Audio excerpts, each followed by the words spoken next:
Quick video on how to change the time and date on a Mk1 Audi TT. And it's all done with this stalk here. It actually pulls out and the time will start flashing.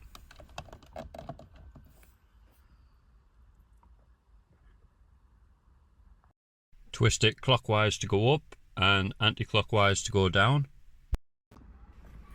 Pull it out once again once you've set the right numbers to move through it.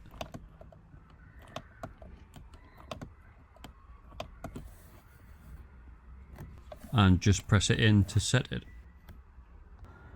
I'm trying to put together a bit of a database of all the odd jobs on this car, as well as some mods and some more complex stuff later, so subscribe if you're working on one of these as well.